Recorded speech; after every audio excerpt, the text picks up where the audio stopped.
What's up, guys? Jeff from Texas Moto Works. It's been a while since I've shot a video. I actually have changed cameras. I'm using the Insta360 camera now. So I think this is my first video with the Insta, but it is bitterly cold outside right now. I think it's in the temperature on the wall says 21 and it's 51 in here. I only got 2 little heaters running. I'm not really working today, but just want to kind of go over what kind of projects I got going on. The Harley. So I inherited this. It's a 91 Softail, and I went through the entire bike. It was ugly as heck as I got it. It had an ugly 90s Harley paint job, which honestly I would have kept, but it had a dent on the right side from what I think was somebody's knee when they laid the bike over. So that dictated a paint job, and I picked this color, and I have a little bit of color remorse. I actually wish I would have painted it kind of the same lightness, darkness, but a purple flake or a purple pearl. I still might ghost flame the bike and then do a light purple pearl over that. Might give me the effect. But anyway, the big deal with this bike, besides going over and fixing all I did a new outer primary, polished up the fork tubes. They were really bad. I lowered it front and back. I changed the handlebar. It had some goofy mini ape hanger looking things. A lot of other little stuff. I did turn signals. But the big deal was it had 91's had a solid 16 rear wheel, and I always liked the look of the 18th spoke. So I did that, but it's not plug and play. One thing I had to do was bore out the inner part of the pulley, and if you look, I've got a little bit of play right there, and I'm just not sure if that's going to be an issue. I'm waiting to hear back from my Harley expert about that one. But besides that, also have to do some custom spacers for it. So, and you got to get those obviously dead set perfect. So it's a slow process, but I'll get it done. And then today I got the 21 3.5 inch wide, came today, good old FedEx delivering on a Sunday. That's going to take a 120/70 21 front tire. Not going to be as much of an issue as far as the spacing and the mounting, and I don't know yet. The axle bore looks pretty big on this.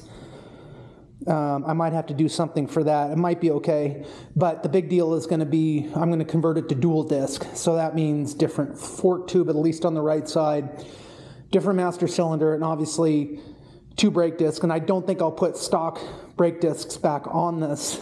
I'll probably do, something custom. So that's where I'm at.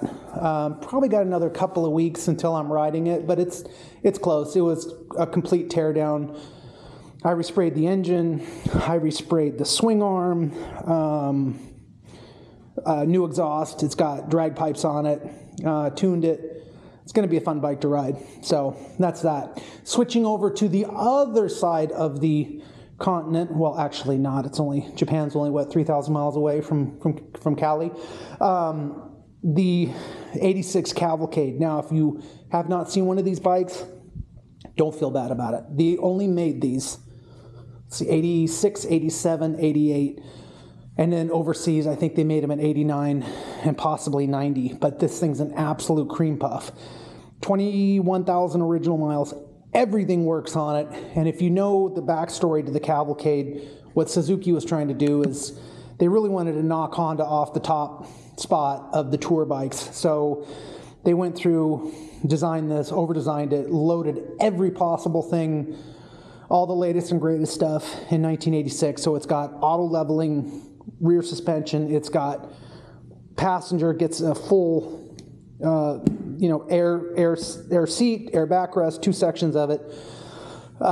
Just a really neat bike. I had to swap out the radio. The radio that came with it didn't work, so I talk about a stroke of luck. I found a original radio to pop back in it, but everything works.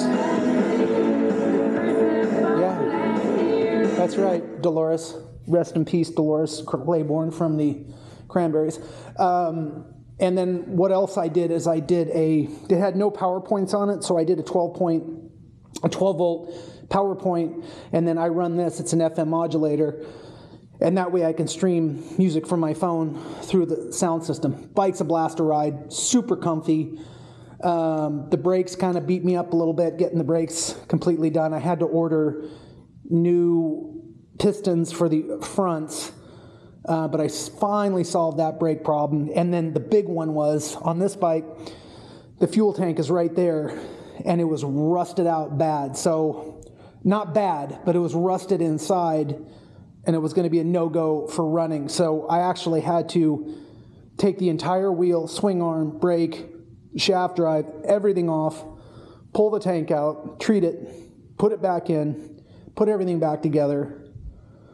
I don't know. Maybe I missed a few bolts. I'll keep it under 90 miles an hour in case, but that was no fun. That was a complete teardown. But I actually love this thing for a couple of reasons. One, it's an 86 and it's mint condition. And two, they're super rare. So, I don't know. I might just keep this thing for myself.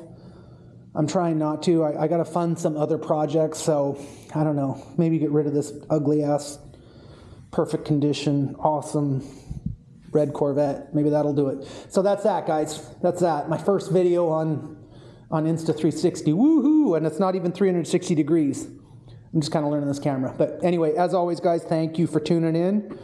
And see you real soon. Bye.